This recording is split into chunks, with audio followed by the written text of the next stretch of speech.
welcome to Mo's World, the baseball podcast. We're excited to bring you our latest episode. Your feedback is important to us, so please feel free to share your comments. If you enjoy the podcast, spread the word to your friends. In our 19th episode of Season 2, we are going to investigate some of the free agents that will possibly be available at the end of this year. The list.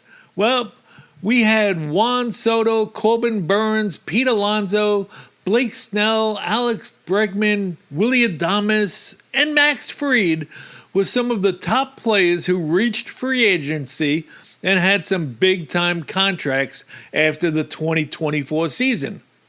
But what about the future free agent classes? Is it too early to discuss? If you are the Baltimore Orioles, perhaps not. Here's a look at some of the top names who are set to become free agents after this season. So we have in the list of catches, JT Realmuto, Salvador Perez, who has a club option, Mitch Garver, Gary Sánchez, Danny Jansen, and a few others. I'd say we are really looking at JT Realmuto and possibly Salvador Perez if the Royals do not pick up his club option. He is still a leader at catcher, and I expect the Royals to sign him. Everyone else is a sub, but how do they compare? Well, looking at JT Realmuto and Salvador Perez, they appear to be pretty much the only catchers that will make some money this offseason. Perez has been in the league a little longer than JT Realmuto, as he came up in 2011 and Realmuto came up in 2014. As far as their overall career, Realmuto is at 36.7 WAR and Salvador Perez at 34.1. Now, you've heard both of these players have been talked about as future Hall of Famers.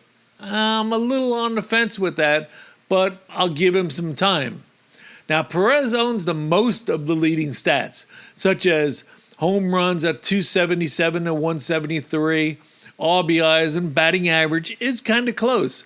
Realmuto is at 271 average for his career, while Salvador Perez is at 266. On-base percentages are really nothing to scream about from both of these players, as they're in the low 300s. And even the slugging is similar, with 451 for Realmuto and 455 for Perez. These players do mirror each other. And the only thing that I found disappointing is the OPS plus is 111 for the career of JT Realmuto and 104 for Salvador Perez. So they look to be the only catchers that are going to bring in any money. And I'm a little, I don't know, I'm surprised at that low number. Always remember, 100 is the league average when we're talking OPS plus. So according to their numbers, 111 and 104, they're just barely above average. Maybe it has something to do with being a catcher and competing. I don't know. That just seems extremely low for the kind of plays that they were and what they mean to their teams, you know? I don't really see the Phillies or the Royals letting them escape yet.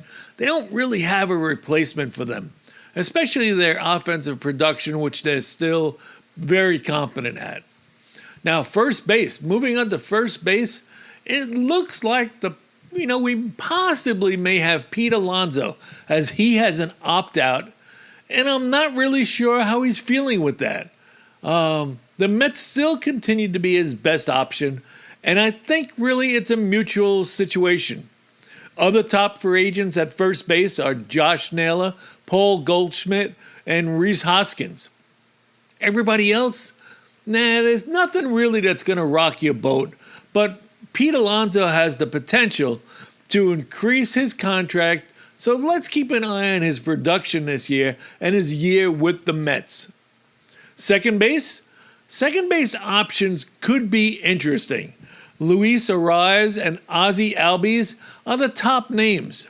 Albies has a club option, but it makes me wonder if Arraez will finally get that contract he deserves.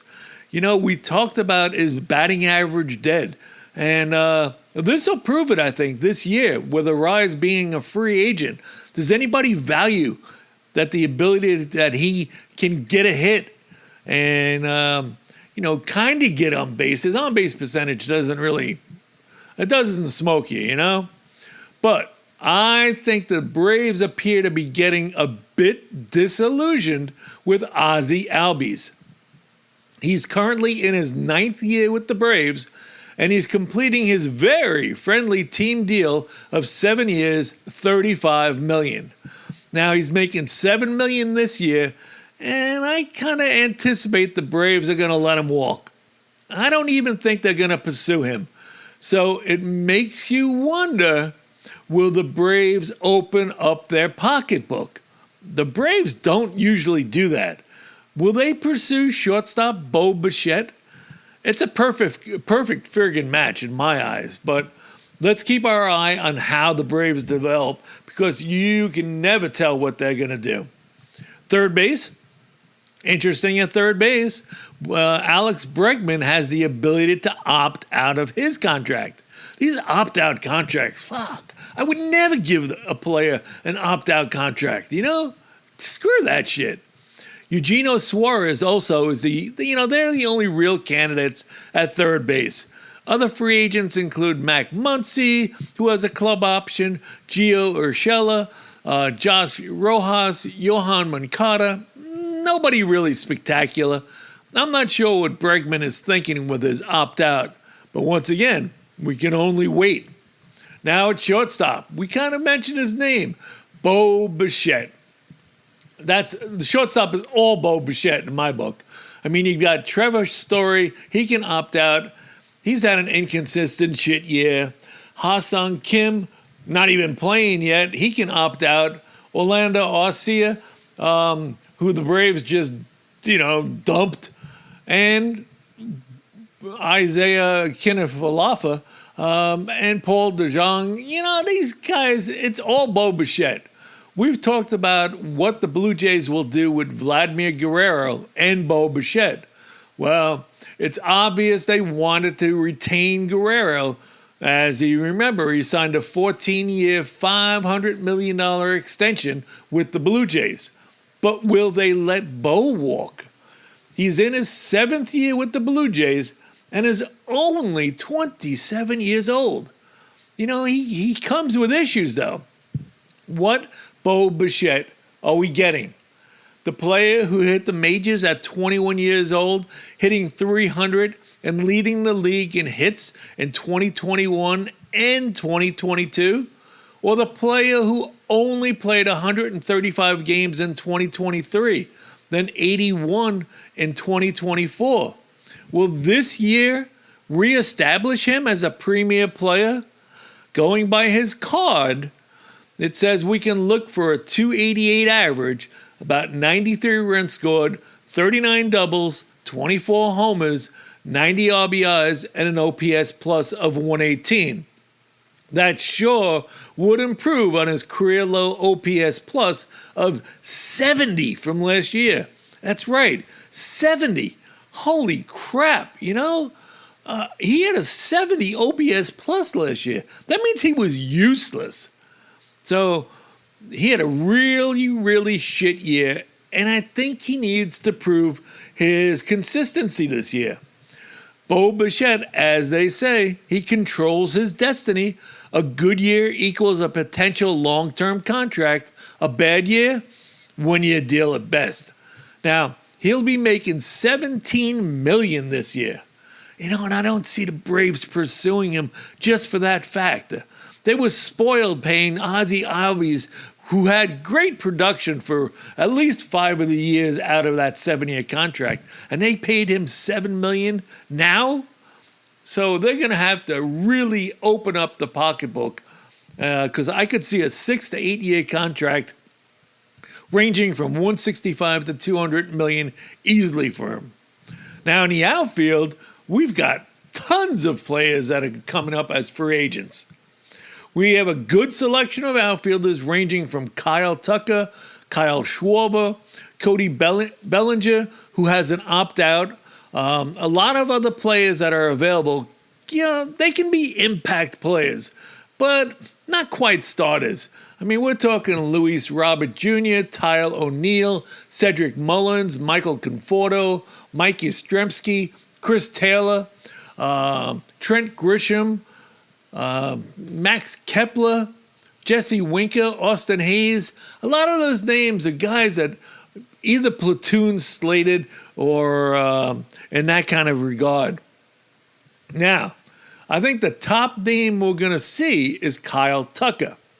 Now, he, in my opinion, compares very favorably to Austin Riley and the contract that he signed with the Atlanta Braves.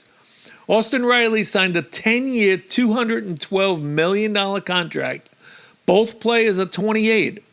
Tucker is signed this year for a 1-year, $16.5 million contract, so that's what he'll be working off of. They are very similar players with very similar production. I can definitely see Kyle Tucker easily approaching the 10-year, $212 million contract that Austin Riley got. What about a 10-year, $250 million deal? You know, a typical year from both players are pretty close.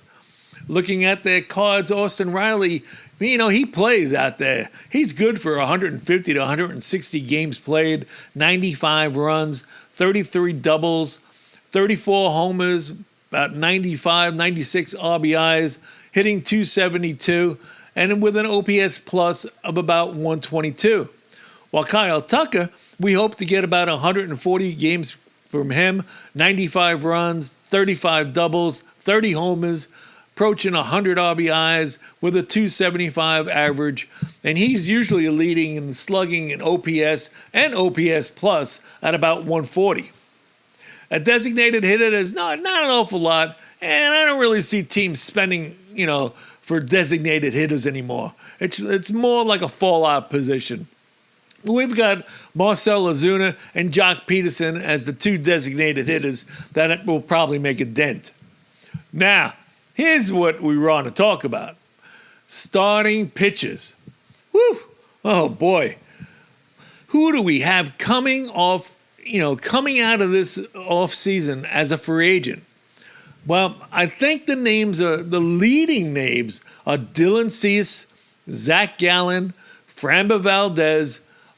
Chris Sale also will have a club option. I don't see the Braves letting him go. Seth Lugo, he has a player option. Michael King, he has a mutual option, which is unique. And Jack Flaherty has an opt-out. So there's an awful lot of supporting players as free agents as well. From Justin Verlander, which I think is finished, Jordan Montgomery, Shane Bieber, Shotei Imanaga. The amount of starting pitchers is enough to fill most clubs. The question being is, why do teams pay so much for a starting pitcher if they're only going 5 innings? Well, and getting upwards of $30 million. I don't understand it. I don't know what the league is coming to, but Dylan Cease is probably going to get a huge contract. And Zach Gallen, him as well. I don't understand why are we paying $30 million for an average starting pitcher who completes 28 to 32 starts a season and is only going 5 innings? I don't get it. Now, Dylan Cease, he's consistent, though. He's led the league in games started with 32 in 2021, 33 in 2023, 33 in 2024. So we're not talking years ago. We're talking recent. And leading the league early this year with 11. I think, Dylan Cease is going to compare to Max Fried. Now, Fried's 2 years older, but he signed an 8-year, $218 million contract last year. Cease could reach a similar number. Let's see how this comparison works out, because as far as comparing these two players, Max Fried seems to have the top spot. He leads in a career WAR of 26.6 to 15.9 for Dylan Cease. Also, games played, 179 to 167. Innings pitched are pretty similar. 954 from Fried to 906 for Cease. As far as wins, losses, I still count wins and losses, and they're not even close.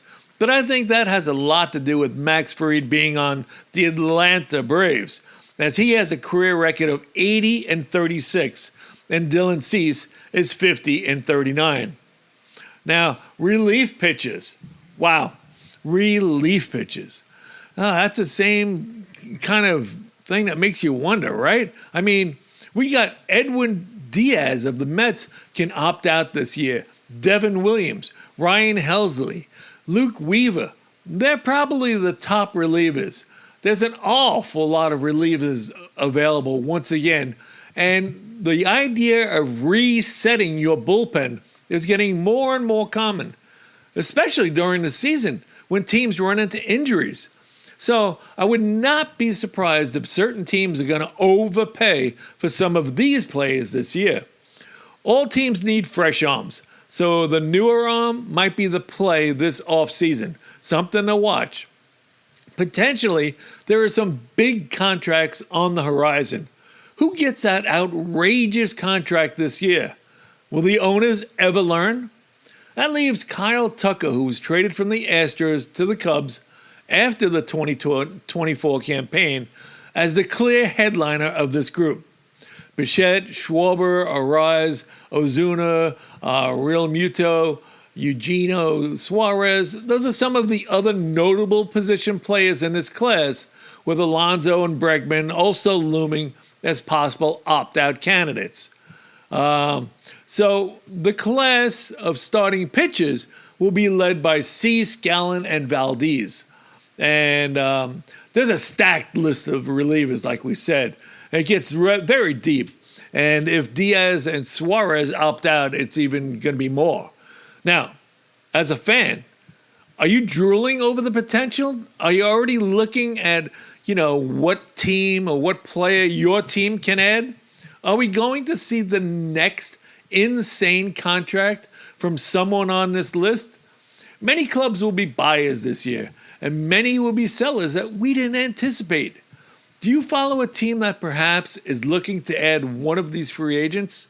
That's what makes it interesting. Except if you are a fan of the Miami Marlins, the A's, the Cincinnati Reds, the Cleveland Guardians, the Tampa Bay Rays, the Pittsburgh Pirates, or even the Kansas City Royals. Unfortunately, these teams probably do not care who is even a free agent, as they won't be pursuing many, if at all. And, seeing this list of possible free agents and knowing how they don't really participate in pursuing them, I am dumbfounded of late as why the Kansas City Royals do not promote their young star from AAA. The Royals are definitely struggling this year, and they're the worst hitting team in the majors. What? How can you say a team with Bobby Witt Jr. is the worst? Well, here's some perspective. The Yankees are leading the majors with 86 home runs, but the Royals are 30th in the league, hitting only 33.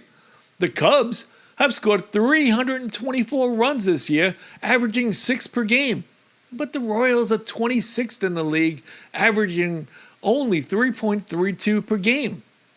The Dodgers, they lead the majors in batting average at 263 as a team, and the Royals are actually in the middle of the pack with a 246 at 15th. But my question is, with an offense like this and currently sitting disappointingly in 4th place at 29 and 26, why isn't Jack Caglione being brought up from the minors? I mean, is he hot? With 5 home runs over 4 consecutive games for him, he's played only 1 full series at AAA. a total of 6 games. And he hasn't slowed down at all from the jump from Double-A. He's only 22. He plays first base, but I'm sure with his hot bat, they can get him into the lineup. The reason they're 4th is because of their offense. Shit, the Royals are this year's Seattle Mariners offense, which sucked in 2024. Now, it sure as hell is not the pitching, because the Royals sit number 2 in the majors behind the Mets with a team ERA of 2.78, and the Royals have a 3.10. Now, number 1, their starters have thrown 315 innings, averaging 5.73 innings per start. The starters are keeping them in the game. With a rotation of Chris Bubick, he sits 7th in the majors with 68.1 innings pitched. Michael Lorenzine is 30th in the majors at 62.1.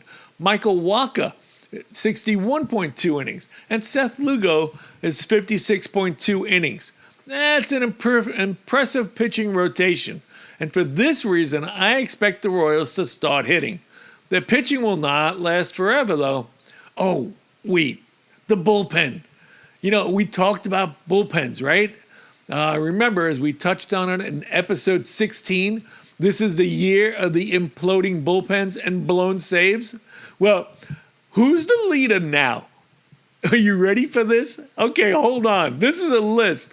The Diamondbacks have blown 11 saves. The Dodgers, the Red Sox, the White Sox, the Pirates, all with 11 blown saves. And blown saves at 10 are the Angels, the Braves, the Blue Jays. At 9 blown saves, the A's, Rangers, Marlins, Brewers, and Phillies. Look at all these blown saves. Wow. We're going to update this monthly, because that's 13 teams with bullpen issues. And those are amazing numbers for the beginning of June. What teams are struggling of late? Who's getting inconsistent results out of their starters? The Braves have only gotten 456 innings out of starters that throw 100 pitches. The Padres, Baltimore Orioles, and Miami Marlins both lead as far as not getting any efficiency out of that. Who's the teams getting the most out of their pitchers who throw 100? The Boston Red Sox have thrown 499 innings. That's 40 more innings pitched than the Atlanta Braves. The Detroit Tigers, the Royals, and the Reds are all teams that are getting a lot out of their starters. You know who surprises me on that list? The Reds. Basically, these 4 teams are getting the lowest, most efficient starts from their starters, which in turn is not taxing the bullpen. Can they keep it up? We will definitely keep an eye on this new trend this year as we continue with the year of the imploding bullpen of 2025. Oh, by the way, who's not on the blown saves leader list? The Reds, Tigers, and Royals. Well, that wraps up our podcast for today. Thanks for joining us for the 19th episode of Season 2 of Mo's World, the Baseball Podcast. Our regular schedule for new episodes is every Friday, with each episode lasting approximately 20 minutes. We appreciate your support and encourage you to share the podcast with your friends. Our next episode will be released on Friday, June 6th, and we look forward to seeing you then. In the meantime, ask yourself, whose world is it? It's Mo's.